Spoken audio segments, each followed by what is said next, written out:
And with that, welcome to today's video, or in other words, If I Die Challenge Part 3. Today's video features YakuLev, BokuAka, and KageHina. A little content warning for panic attacks, so be aware if this is something you struggle with. Maybe not to watch this video, that's completely okay, and now I hope you will enjoy it. Let's go. Have you ever had struggles finding good Haikyuu merch or anime merch in general? Because I for sure did. It can be hard. But this shop offers amazing merch. Like, I'm literally obsessed with the Haikyuu merch. They have the cutest hoodies ever. Now, if you want to get 10% off, click the link in the description. They offer me a collaboration, which is literally amazing. And you support my channel this way. So, win-win. Let's go.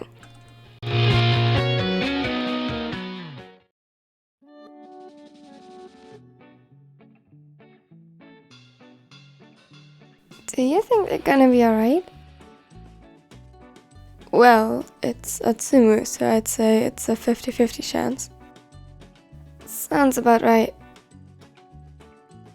Sakusa and Atsumu have a very strong relationship. I don't think we need to worry about them. Good. Then the much more important question is, who's next? I'm on my way home now and should be there in about 5 minutes, so I can go next. Great. Good luck, Liev. Remember that you still need to look pretty tomorrow for your job. Haikyuu is not that bad. True. That is, as long as you don't remind him of his height, which you somehow always manage to do. It's astonishing.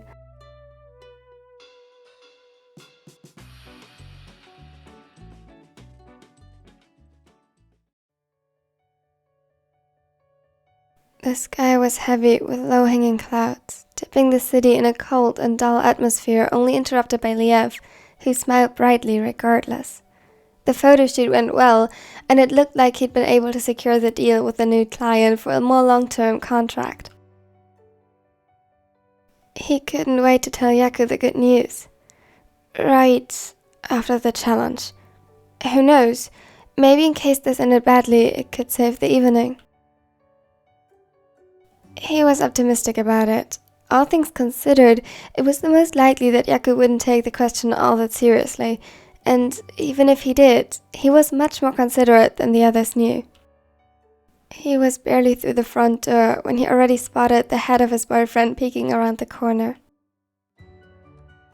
You're home early? Good.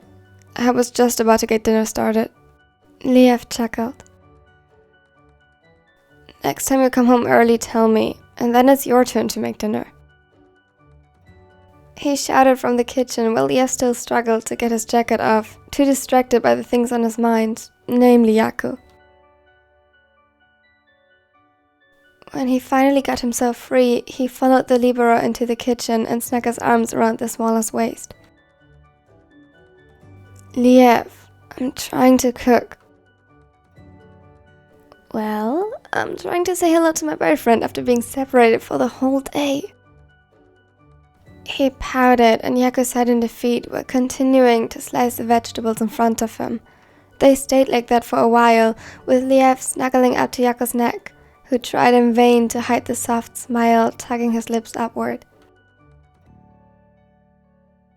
Hey, Mori?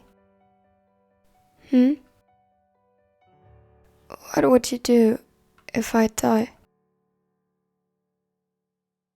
Bring you back to life, kill you myself, bring you back to life again, and berate you for thinking you could leave without me. Liev laughed and squeezed Yaku even tighter, who yelped in response and took a cautious step back from the stove. Didn't even hesitate, huh? Of course not. Yaku chuckled with turning around in his arms. What's up with you today? Nothing. I'm just happy. Yaku raised an eyebrow and searched his eyes for a more precise answer. Is there something I'd have to be worried about? Liev shook his head. Something you worry about? No, I swear. Well, that is except that I might not be home all that much next week. Yaku looked at him questioningly, tilting his head in the process. I think I got the job. The libero's eyes lit up and he hugged him tightly in return. That's amazing, Leovochka. Congratulations. I'm proud of you. He looked up at him with the brightest smile, causing Leah's heart to positively melt. He leaned down and pulled Yaku into a deep kiss. Thank you, my love. The smaller blushed and punched him playfully on his chest. Would it be bad timing to say that this was a challenge and that if I send it in the group chat, they will see you all domestic and cute? He smiled sheepishly and pointed at the camera. Yaku hesitated for a second before crossing his arms over his chest. I'm not embarrassed about loving my boyfriend. He said it, yet his cheeks were dusted unmistakably in a soft shade of pink. And Kuro, if you're in that group chat and you dare tease me about it, I'll ask Suna for blackmail about you. With that, he ended the video.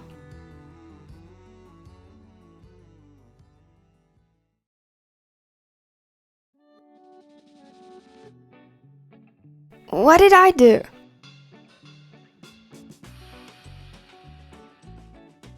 You wouldn't give it to him sooner, would you? This is unfair. Bro! Hey, why don't you go next? Sure, why not?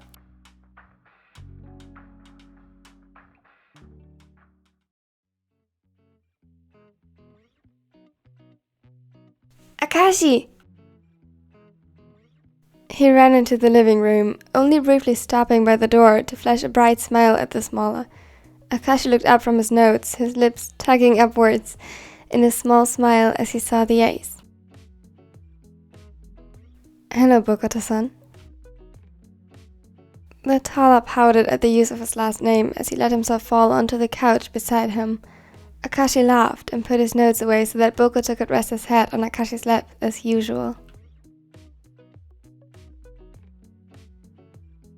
What is it, Kotaro? There was a hint of teasing in his voice that Bokuto gladly ignored as a familiar warmth spread in his chest upon being addressed by his first name. He hugged him tighter. I just wanted to ask you something.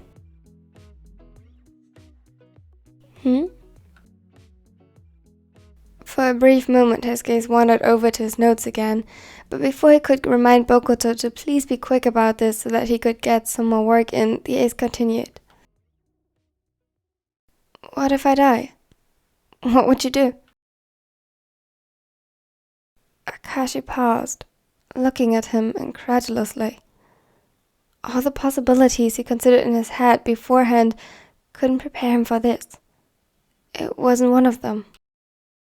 It suddenly felt as though his brain struggled to process, as if it had stopped working properly the moment Bokuto's words reached him. He couldn't do anything but stare at the ace, unwilling to interpret the question further, to read more into it that might result in bad news, but horrible news, too vile to ever be considered an option.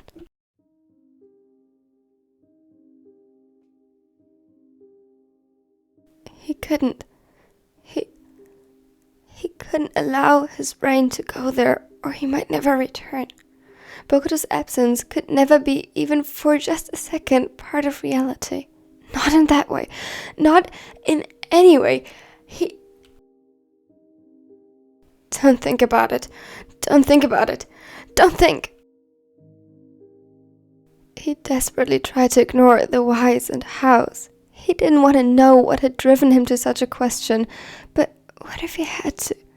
What if just outside of his conscious state of denial awaited a harsh reality too bitter to take? What if just beyond what he was willing to understand lay a much more painful truth he willfully ignored? What? Kashi. Akashi! Strong hands had gripped onto his shoulders, holding him at arm's length.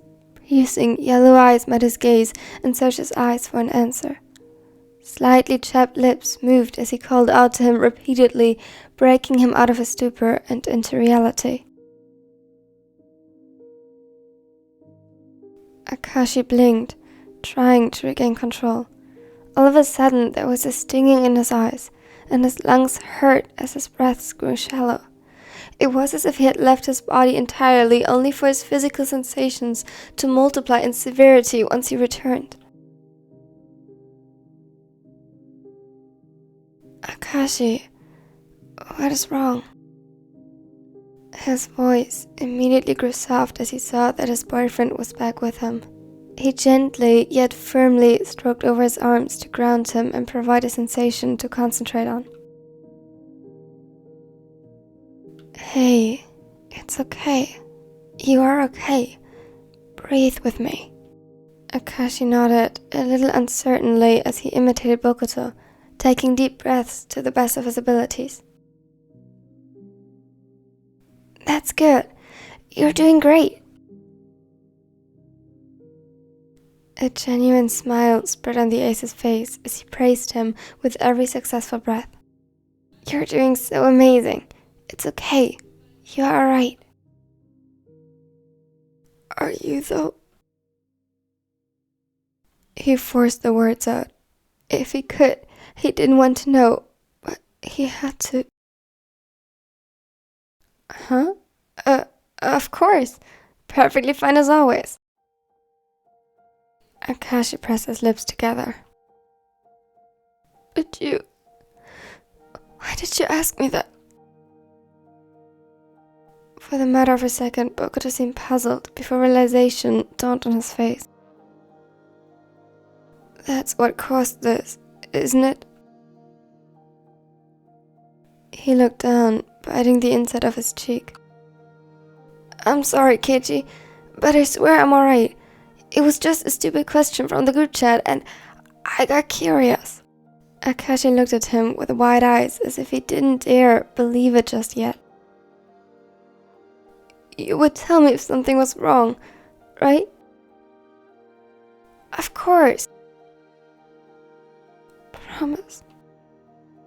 His voice sounded almost meek at the request as he held out his hand. Bokuto laughed and intertwined their pinkies. It was a silly gesture, yet somehow that was exactly what brought him comfort. Promise.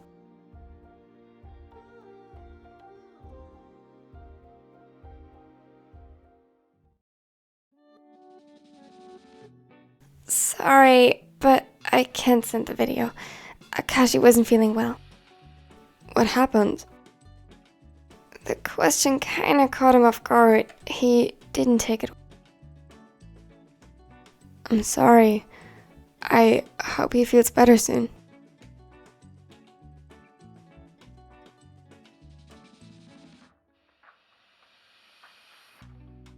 Yeah, I'll make sure of it. Good. Who'll be next? Haikyuu. Shaya! Great. I can't wait to see Kageyama's reaction. I hope he cries. Kawa! What? Hinata's offline. Did anyone else notice that Sumu still isn't back? Yeah.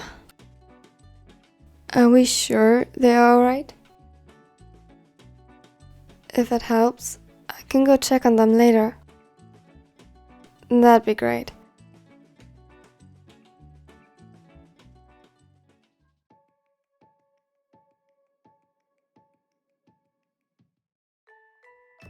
Oi, Kags? Hinata was already on his lap while messaging the group chat. Meanwhile, Kageyama watched a game analysis on his phone, one arm around the smaller.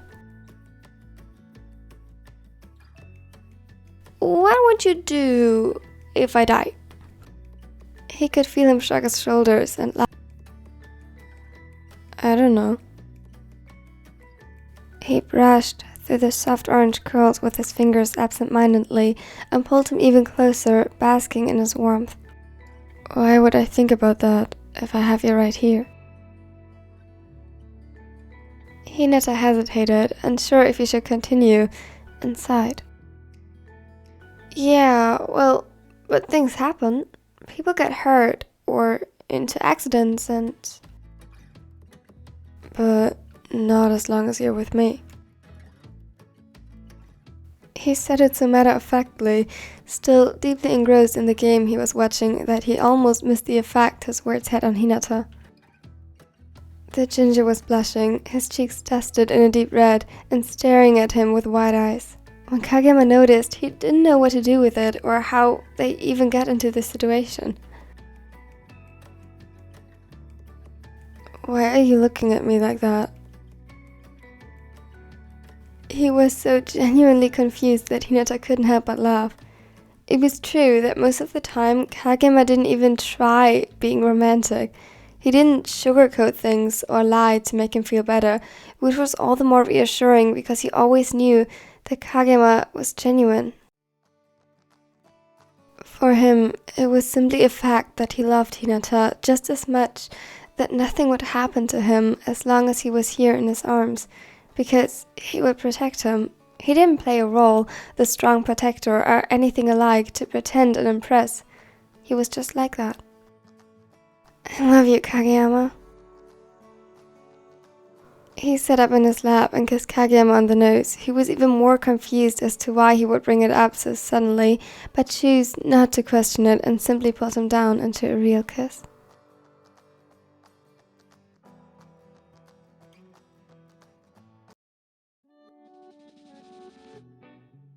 Okay, but no joke, that was cute. Annoyingly so. But I'll never let Tobio live down that he's such a softie for Chibi. Oh yeah, none of us will. You're back. Tsumu, what happened? Nothing much. All is good now. That's good to hear. You were gone for quite a while. Yeah, so? All is fine. Sus.